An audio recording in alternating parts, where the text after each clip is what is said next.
Independent TD Catherine Connolly has announced she is running to be Ireland's next president. But who exactly is the politician? It's an important day for me, and I am confirming that I'm standing for the presidency of Ireland. The Galway West TD was a Labour councillor but left the party in 2006.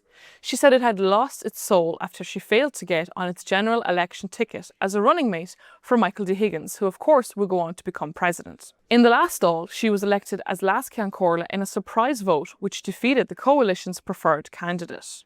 Her politics align with that of People Before Profit, as well as former TDs Tony Gregory and Maureen O'Sullivan.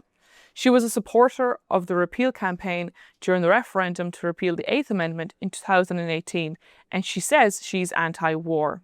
She also aligns herself with controversial former MEPs Claire Daly and Mick Wallace, who have been criticised for their stance on Russia. Catherine Connolly is a very vocal campaigner for Palestine and is a critic of NATO and Israel. It's time we called for an absolute ceasefire led in the UN and make our words mean something and call out the narrative for what it is. And the narrative is Israel is a rogue state. It is not a democratic state. So far, the Social Democrats and People Before Profit have backed her in the presidential campaign. For more on Catherine's politics and some of her political beliefs, you can follow this story on the Irish Independent.